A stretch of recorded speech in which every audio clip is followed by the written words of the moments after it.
This is my presentation on food rescue and sustainability as part of the EcoReps workshops. I appreciate University of Louisville for inviting me here to discuss the impact that Glean Kentucky has on the food rescue climate when it comes to Kentucky as a whole, and go a little bit deeper into how food rescue relates to sustainability as a whole. So are you guys a Kentucky company? Yes, we're only in Kentucky. There are other gleaning organizations across the United States and even internationally, but each of them are usually their own separate organizations, or it might just be like an informal thing that's held at a church or some other group that comes together to rescue excess food. I got you. Okay. Yeah. So who am I? I didn't even put my name on here. Wow. My name is my name is Meghan Kontic. I'm the North Central Field Coordinator for Glean Kentucky. I am originally from Southern California, specifically around the San Diego area, and I'm a suburbanite. I've never really had much land. I just had a backyard. So you wonder, it's like, how'd you get here with food rescue and everything? Yeah. So that started with me going to Bellarmine University. I am an alumni there. I graduated in 2024 with my Bachelor of Arts in Biology with a minor in Environmental Studies.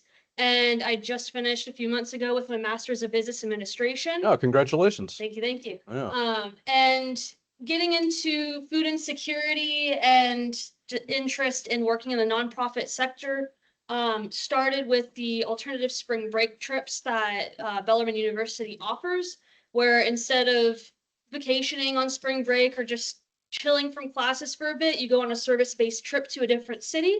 I went to Huntington, West Virginia in 2022 and Washington, D.C. in 2023. And both of those were food insecurity related. So we went around and helped out at the food banks and various food pantries, see how they run, and see the impact that they make on their local community.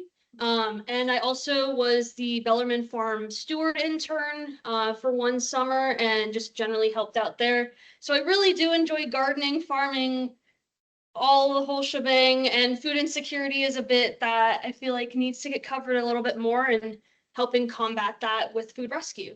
Well, this organization, EcoReps, helped Bellarmine start that farm. Oh, I nice. guess it was 15 years ago or something. We wrote a grant together with one of the professors. Probably Dr. Eby. No, it was King Solver. It was before King Solver, before he gotcha. retired, yeah. Yeah.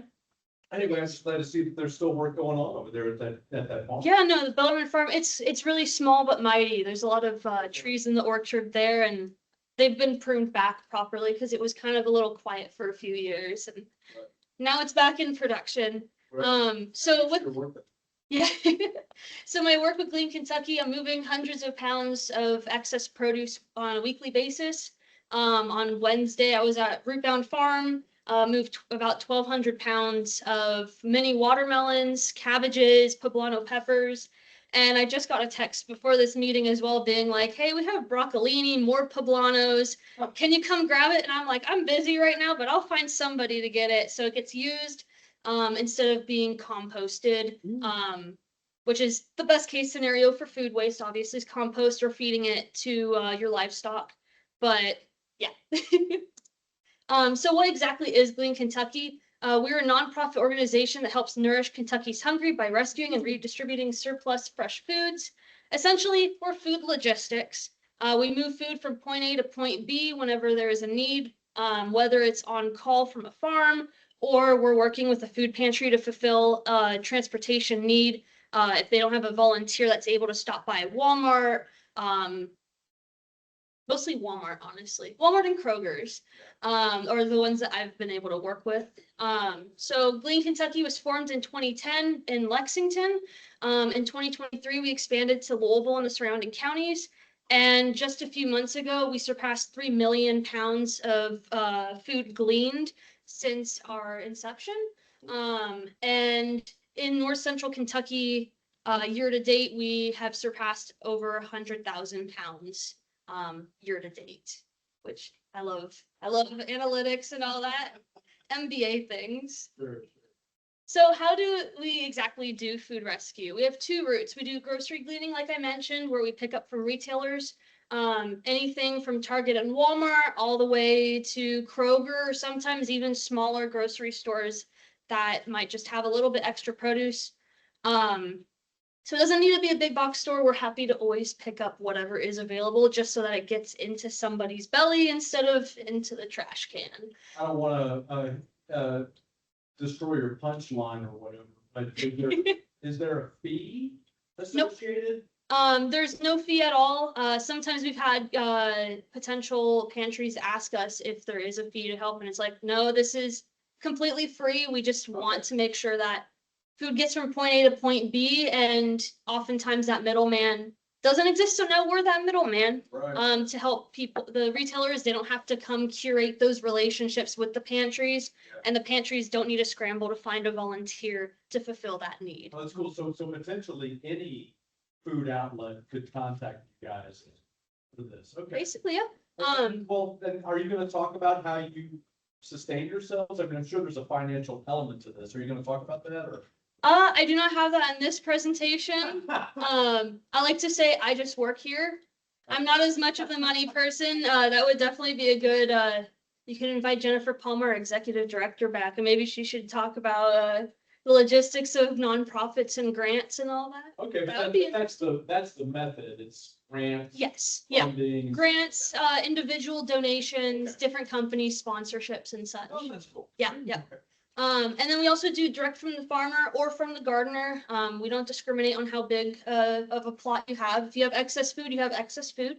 So we'll harvest from the fields directly. We might pick up market leftovers that can't survive until the next market You day. harvest from the field directly? Sometimes. Wow. Not as frequently, but I did go through and do a final pass of bell peppers at Valley Spirit Farm in Henry County last year.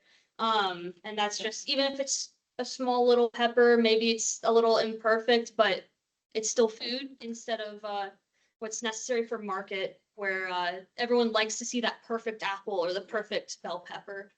So yeah, picking up market leftovers, which I did a lot at Valley Spirit. And then bulk pickup from overproduction, like all this kale here, and then the squash that's in the tan crates. This is all from Rootbound Farm, which is in Crestwood. So it's a local organic farm, and they grow on 45 acres of land. And then also Plant It Forward and other sites grown specifically for donations. Whether it's someone that's has one raised bed on their garden to grow specifically for donation, or like I'll mention later, our partnership with Jefferson County Master Gardeners Association, where they have sites specifically that grow food just for donation. What do you guys do with the master gardeners? They're helping maintain the plots themselves. I have a few photos and a few slides about that. And then enlisting the help of volunteers wherever we can. I'm only one person. Glean Kentucky as a whole is a strong team of 4. We have our executive director, our associate director, and then I'm the North Central Field Coordinator, and Malik is the Central Field Coordinator in Lexington. So it's trying to balance how big of a pickup do we have? Like, someone in their little sedan cannot handle this much kale, sadly. I wish everyone could. But my cargo van is needed for that. Or there's other opportunities where if it's grocery pickups or smaller gardens or from a farmer's market, someone that's not outfitted with a large vehicle could feasibly pick it up and move it. And if they're not available, then that's when we come in and help fulfill that need. So there is no gap, because sometimes our recipients are depending on our donations. Like, I'll be going to South Oaks, this low income senior community, after this to help bring food over there as like a weekly. Yeah, you guys are everywhere. Yeah, I'm always driving around. I did not bring the Glean van today because I was like, I don't want to try to park it at UofL. There's a Glean van? Yeah. I should have put a whole photo of the van. It's got vegetables all over it. So if you see it in Louisville, you know where I am. We will cheer for you. Exactly. So specifically for numbers or impact in 2024, we serve Jefferson, Oldham, Henry, and Trimble counties up here in North Central Kentucky. In Central Kentucky, we support Fayette, Franklin, Jessamine, and Woodford counties. And sometimes sources are a little bit further out than that for central counties, but it's just bringing those donations in. And we specifically work with Reed Valley Orchard in central Kentucky, where Nelson County representatives from another nonprofit out there will come help harvest apples from the orchard that may have like fallen to the ground, so no one really wants them, but they're still great apples. They bring it back to Eastern Kentucky and help distribute it to counties out there as well. So we've worked with 45 community partners to deliver over 196,000 pounds in 2024 of rescued produce across 46 different sources. So that can be anywhere from retailers to farms to gardens, farmers markets, orchards, the whole shebang. And our community partners serve anywhere from 50 individuals to hundreds of families on a regular basis. South Oaks is one of my smaller partners. They have up to 55 residents in their community. But there's also High Point, who serves at least 300 families on a weekly basis. And they have a very large drive-through procedure to receive your food, bread, produce, everything. So instead of grocery gleaning, we're kind of transitioning to focus a little more on locally grown produce. This is our work with the Jefferson County Master Gardeners Association.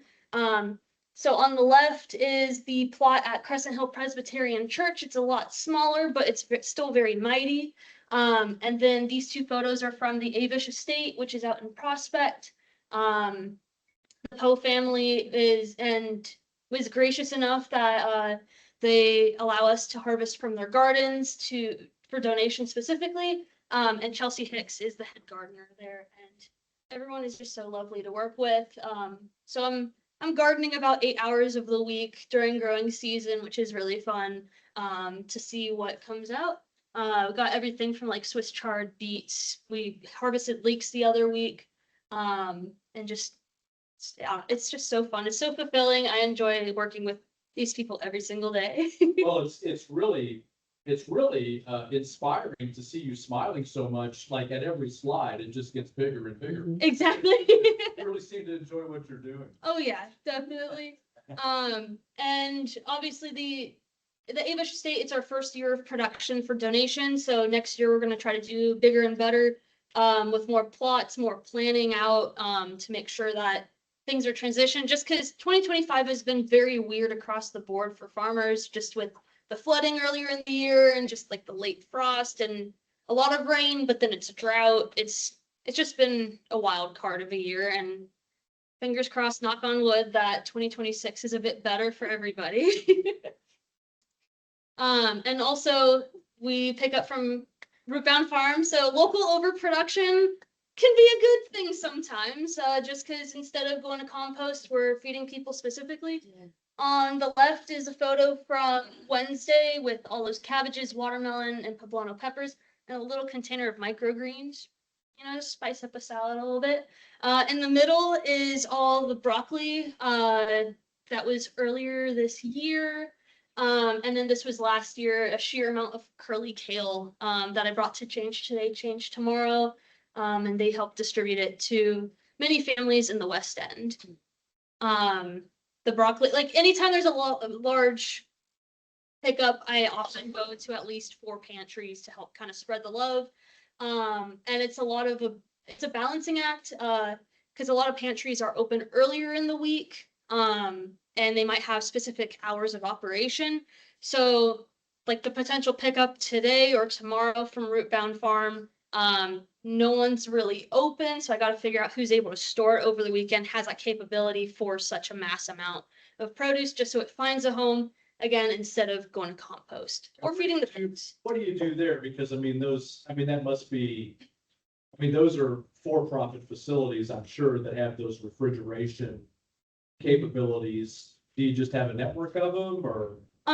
So the recipients themselves often are outfitted with walk-in coolers. It just depends on how large their facility is.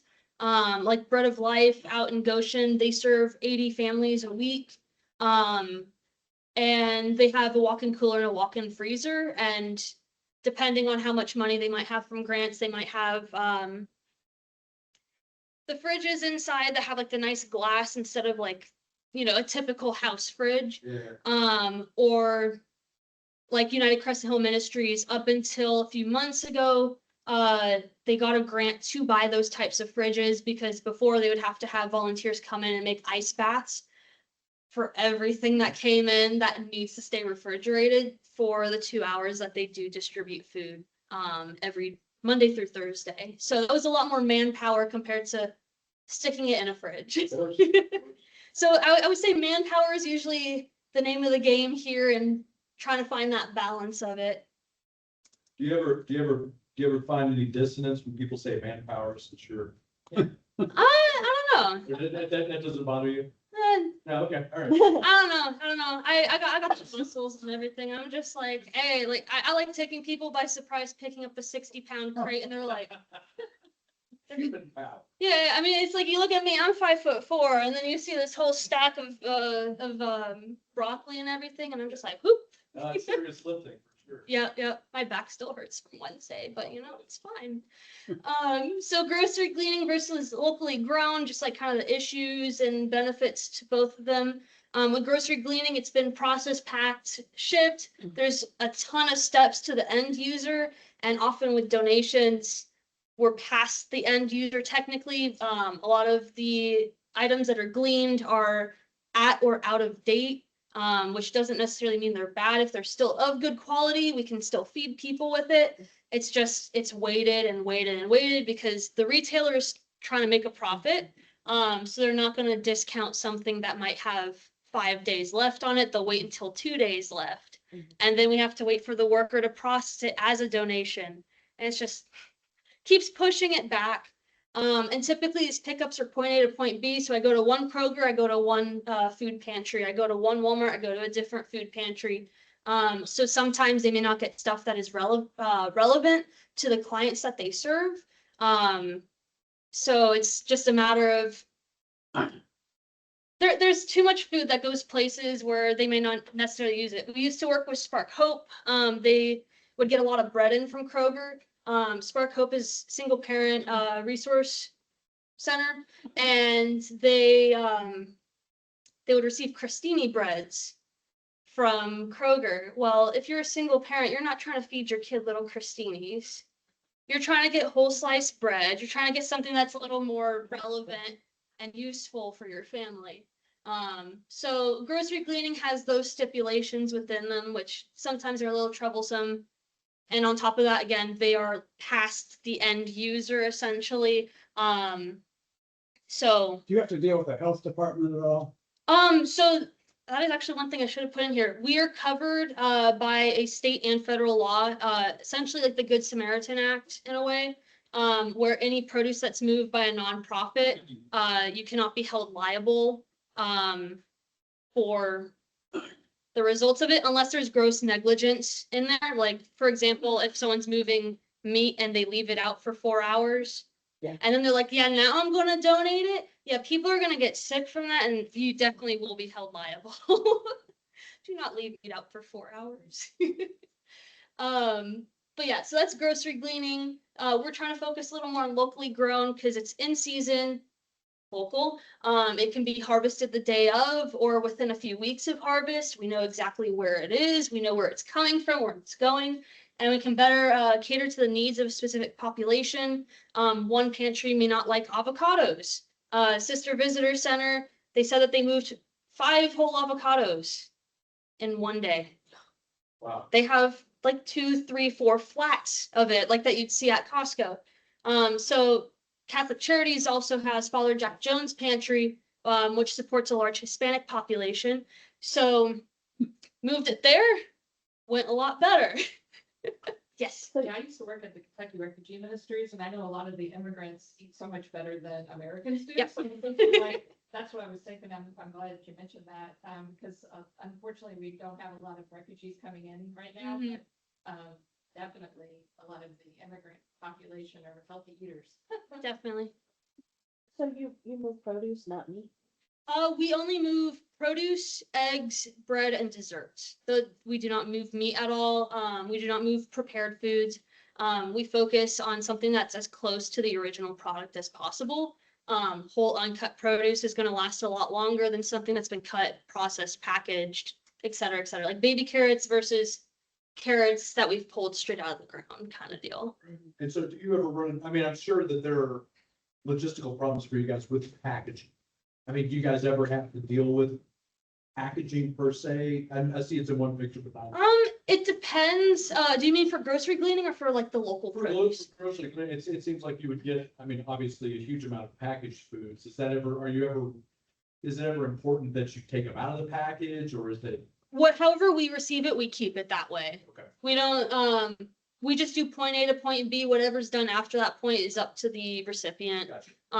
and at their discretion. Yeah, sometimes I do have to dig through. There's like asparagus that's been squished down by a cantaloupe. Sure. Why are you packing cantaloupe on top of asparagus? But you know, like that is like also another big issue with grocery gleaning is that there's high turnover rates at grocery stores or retailers. And each of them are like very different in how they might package a donation. Like this Kroger, they have specific bins that they load it into, while another one is just like, here's the flats straight from our cooler full of the apples or whatever, or the box. And then some of them just mix and match into banana boxes, just Right. whatever is available for donation. There's no rhyme or reason. And that type of packaging ends up being a lot more squished, less viable. Like Feed Louisville deals with a lot of retailers, and they say that probably 30 to 50% of what they receive is actually viable to be used in their kitchen, which shows like even after donation, it gets smaller and smaller every single time, and it's a struggle sometimes. But yeah, locally grown, pulled out the beets and everything at Avish Estates. So I think that's everything for that. And also the reality for grocery gleaning is retailers overbake. This is a SUV full of bread. This is my old van full of croissants and other bread. And there's just a large issue with retailers in general where you want this idea of excess, that you see it. Because like, would you buy a product if it's the last thing on the shelf? Probably not. You're like, maybe someone, like everybody and their mom has touched that apple. I don't want to take that last apple. What's wrong with it? Why is it there? Why is it alone? So then it gets left and then hopefully it gets donated. But it's the same thing with bread. Like, it's fresh, it's brand new. Like, come on, take it. This is both from Costco pickups. It's usually a Gaylord full of produce, of bread. And it just varies whenever I do pickups there. Sometimes it has produce, sometimes it's just bread. And when it's just bread, I'm like, why? Why? Especially when they get like the 6-pound pumpkin pies. They are good pumpkin pies. But I'm just lugging it along. And bread and desserts may fill you up, but does it actually nourish you? It fills your stomach. Nourish the soul. For whatever. Croissants do. For whatever it's worth. I love a good pain au chocolat. It's so good. But yeah, and also when it comes to baked goods being donated, these croissants, if they've hit their date, they're probably stale. They're not very good. The bagels and other bread, ciabatta rolls, cookies, those will last a while, but also it's sheer amount of preservatives. And it's like you compare baked goods you might get from like a local bakery where they've just made sourdough loaf compared to something you get at the store that's sourdough. You see which one molds quicker. Preservatives. Right. So now looking specifically at food waste along the food chain, the USDA said that around 30 to 40% of all food grown ends up as waste across the entire food chain. And I thought instead of talking about food insecurity, which is still a very prevalent issue, I thought that it would be good to talk about the food chain specifically, because how many times do you think, what has this apple gone through till it got to the grocery store and the steps beforehand that it may have passed to not become waste, basically. So you got obviously production, you got all the processing, packing, you got transportation, you got sitting at the grocery store itself, and then after that. So our farm gleans stop here more or less. Like they might have limited processing that they do for the produce, but generally it's as close as you can get to pulling it out of the ground, other than maybe a little bit of sanitizing and washing to get all the dirt off. our grocery gleans stop here. So you see how many more steps there are for grocery gleans until we get the donation. And then after here, you honestly decide, because you're the ones probably buying at this point if you don't have a CSA membership with the farm and you rely on Kroger, Walmart, and such. So after that point with the waste streams and what happens in your home, that's up to you guys. So looking at food waste and production, you might have pest and animal damage, mice, insects, wildlife. Is there bird poop on the product? You can't harvest. You should avoid it, and if not, even create a whole zone of exclusion essentially, because the bacteria and parasites that they might have in the poop, if it rains, it can spread to the rest of the plant, et cetera, et cetera. I just had a training course yesterday, so this is like right on my mind. And animal damage and pests are not, you can't eradicate them. There's no way to completely exclude them. If you have like birds flying over your field, you can't create a no-fly zone over your crops. What are you gonna do? Put it all into the sky? Scarecrow. Exactly. So deterrents and other things can help, but obviously you might have like a rabbit or a deer come into your garden. They'll gnaw on the greens and then maybe lay on it, maybe poop in your field, and now you just lost that entire little portion of it. Or you should stay away from it, et cetera, et cetera. Also just food rotting in the field. Maybe it fell off the tree or vine early. We had a bunch of green tomatoes falling off the plant just because it rained. It was so heavy. The green tomatoes were falling off like hotcakes, I swear. Or they're not harvested soon enough. They stay on the vine a little too long and now they're rotten. And it's like, well, we're not going to harvest this, especially if it's a larger farm who needs to make money off of it. So it just gets left in the field. Or it's just not market viable. Like these apples here, they're a little blemished. Maybe they're too small. Maybe they're too big. Unless it's the Honeycrisp apples in the store, because those things are monsters. I want small ones, please. But if they don't match what the market wants and expects from produce, they just might be left in the field and they rot there. When it comes to processing, there can be a lot of machine or human error. The machine might miscut something. Maybe it's a baby carrot ends up being this small because the carrot's only so finite in length. So that's not going to make it into the bag. That just goes to the trash. Same thing with apples. If you think of like apple slices that are pre-packed, what if something has too much skin on it? Gets thrown out as well as scraps. Misprints or mispackaging, if there's like incorrect packaging on there with like the lot number or best by date, they might not ship it out. They're like, we don't want to deal with it. Maybe a salad kit gets packaged in the completely wrong one. You expect a Caesar salad and you get like a garden salad. They don't want to sell that in the store because that's incorrect and too much to deal with.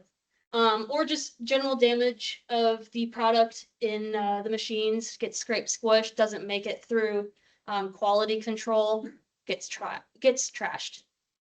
And then food waste and transport. Food may not reach its destination due to mishandling, like damaged product. I saw a TikTok where this guy had a pallet of eggs and there was a large chunk of it that was damaged. So the retailer just completely refused it because they want clean whole pallets. So what's going to happen to the rest of those eggs? A little bit's bad, but the retailer doesn't want to take that risk if there's potential contaminants and such in their delivery. Delays in traffic. If you have a temperature sensitive product, if it doesn't make it there in time, again, the retailer may not want it. And then equipment failure. What if your refrigerated truck compressor fails? Everything in there gone. What if your temperature sensors don't work when it goes out? All that's probably going to get trashed and might not even be able to get donated if it is temperature sensitive. This is mostly, again, applicable to distributors, but even small farms, if you're trucking it from point A to point B to get to your market and you need to be mindful of temperature sensitive products, you got to keep those things in mind. Food waste and retailers, we have overstock. Maybe they expected more demand, or they're buying at larger quantities to get a discount, and now they have all this excess.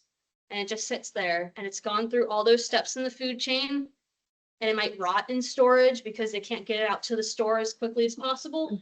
And just the idea that we, again, want to see all this excess food in abundance. So what happens to stuff that's on the bottom? It gets crushed slowly. It gets touched by everybody. They just pile stuff on top. So the older things are just going to get worse and worse and worse on the shelf. until they eventually clear it all for donation. For example, I picked up from Kroger and I got like 6 boxes full of mint. What are we gonna do? It's mint julep season, you know? But there's just all this extra mint, and who's gonna use that unless you want to make a ton of ice cream, maybe, or something. I don't know. A curry would actually be good now that I think about it. Well, the Moroccan community drinks tea all day. Exactly. Moroccan mint tea. That stuff's really good. Mishandling. You've seen in the store while you walk around, maybe someone picks something up. They're like, I don't want it. Instead of being nice, like the shopping cart, putting it back in the, the buggy area, they just leave it on the shelf. And now you have a salad kit, or you have meat or something that's just on the shelf, and maybe it gets moved back, maybe it doesn't, maybe it goes to trash. Who knows? Or even just workers, because there's so much going on in retailers that you never really know exactly. Like you might get sidetracked or have a different task to do, et cetera, et cetera. And again, with the equipment failure, same as transportation, maybe the walk-in cooler compressor fails, or open air fridge failure. All that stuff is potentially tampered with, and now you don't want to sell that, and may not want to donate it either in case you get held liable. Because even recipient organizations like us, like unless they can say that it is still of good quality, but they can't handle it, like their cooler goes out, we have 2 hours to pick up their stuff. We don't even want that if there's a chance that someone could get sick from it, because we still want to give high quality product for food rescue, especially when those that face food insecurity are typically at higher risk. If they get sick, they may not be able to pay off their medical bills, and so on and so forth. And when it comes to like even at the recipient level, the cooler compressors, when the heat wave went on, I had about 3 different pantries say, yeah, one of our walk-in coolers broke. Like, and we're waiting a few months, or we're waiting until we have the money to replace the compressor so we can have a fridge again.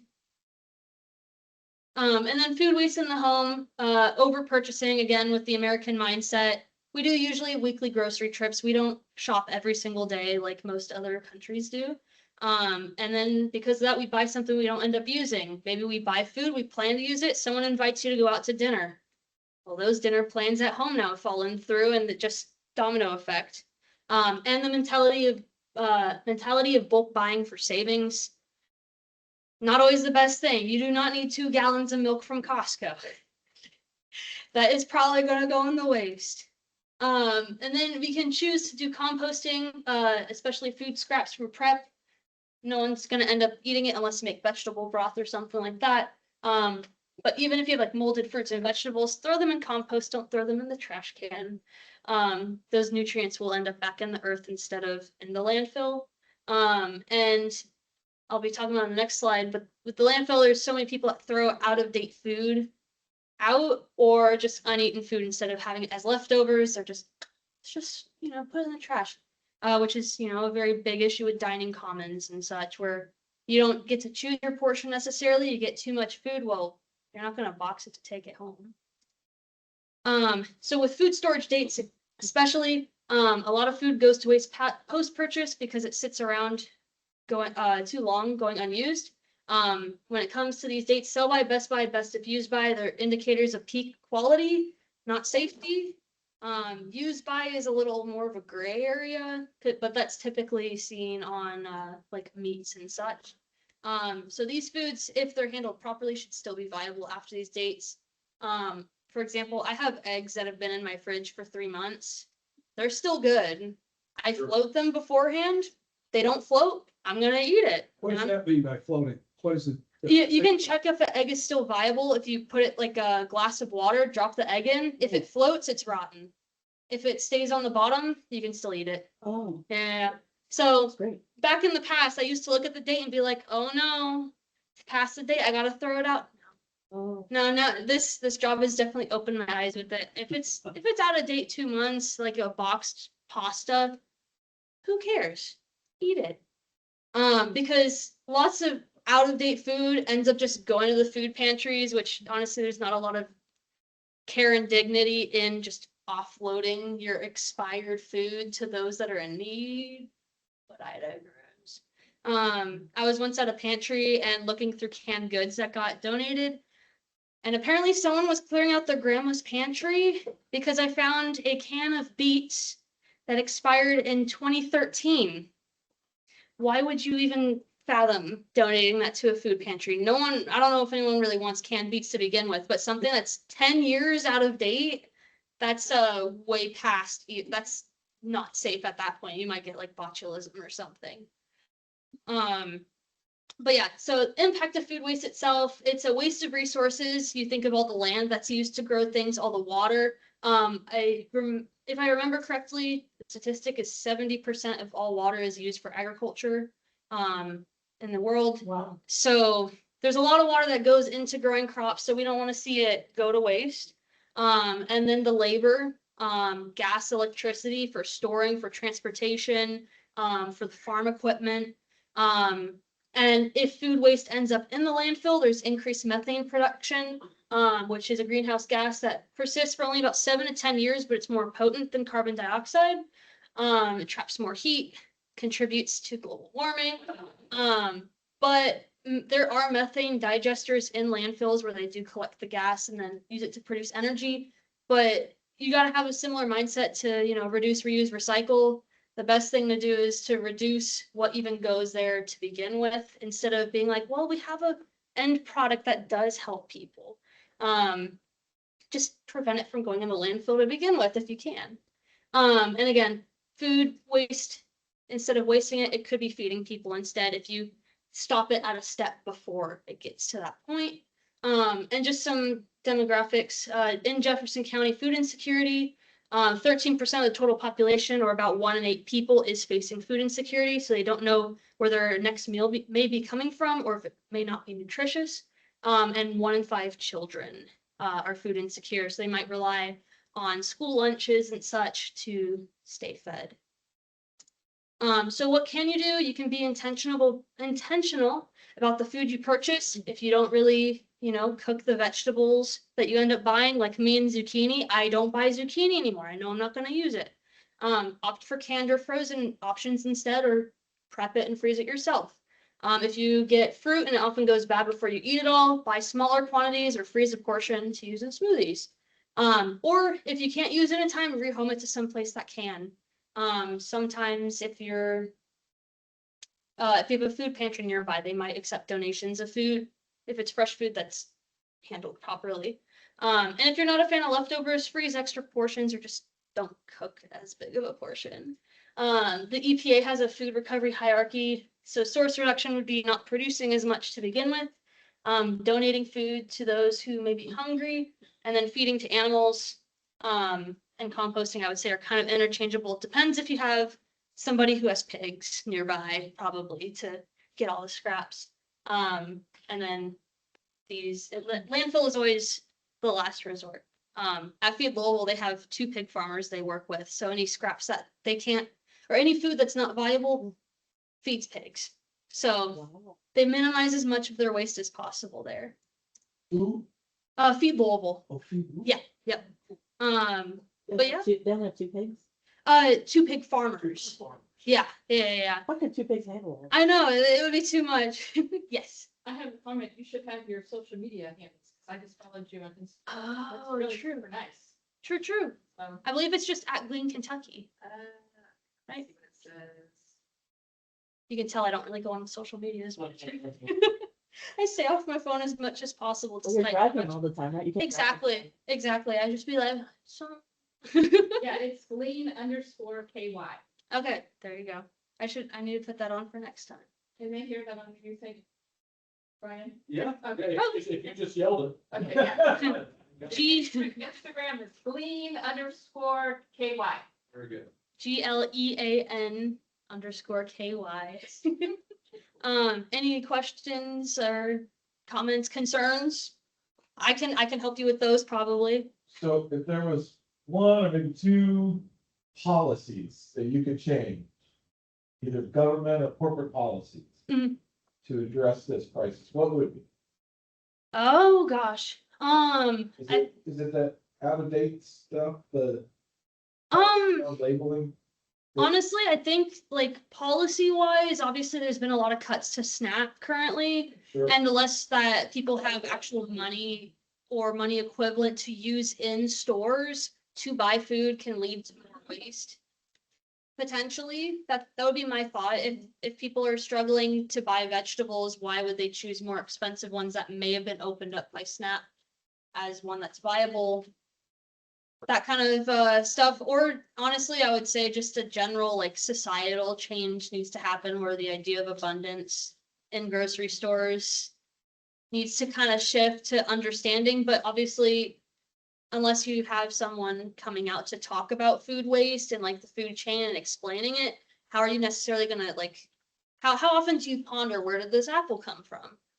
People are buying the apple, they're trying to get from point A to point B, get in and out of the grocery store as soon as possible, because the more you stay in there, the more you buy, especially if you're hungry. But yeah, I always think about the times where I studied abroad, down to Argentina and also to France and Germany, and I'm just like, it is so nice to have a community grocery store that you can walk to, or it's accessible by public transit, and you just buy for a day or two, and that's just part of your daily routine instead of, all right, it's my monthly trip to Costco, and let me buy 6 heads of romaine lettuce, even though I know half of them are probably gonna rot in the fridge. So this work, I mean, you're obviously very passionate about this work. I'm sure you were exposed to tons of options during your MBA program for other kinds of work. What caused you to settle on this? I knew that I kind of wanted to work in the nonprofit sector. I'm not built for a desk job. I cannot fathom being 9 to 5 anywhere really. I enjoy the flexibility this job gives me and being able to just meet great people every day, whether it's a new volunteer at a pantry or just talking to the regulars that I get to see at Dare to Care and all the pantries that I work with. But I also got this job right after I graduated with undergrad, or right before I graduated. So I wasn't in the full MBA zone yet, but just finance and all that stuff. It's great if it interests somebody, go for it. But for me, I'm way too much of an outdoorsy, I want to do something that does good kind of person. It's terrific work. If somebody wanted to get involved, I mean, would they just reach out to Glean directly or? Yeah, so You? if you have any questions or interested in volunteering, feel free to send me an email at megan@gleankentucky.org. It's MEGHAN at gleankentucky.org. If you email me, I can connect you with our newsletter and also any volunteer opportunities that might come up. On October 2nd, I'm going to be harvesting a bunch of sunchokes at Chongo Gardens, which are kind of like a mix of potato, almost like water chestnut vibes. Wow. Because they're clearing them. They're tired of them encroaching on other parts of their land because they're very prolific. So they're tearing all of them out. We're gonna harvest all of it, and then I'll bring it to Feed Louisville, and they'll cook it into their potatoes, mashed potatoes or something like that. Whatever floats their boat, because they're very creative with what they're able to do at Feed Louisville. But yeah, if you send me an email, I can connect you with volunteer opportunities. Or even if you're like, hey, I know someone that might need food, I can help connect you with resources, Dare to Care, and I know a little bit too much about everything, I guess. Like good resources. Thank you.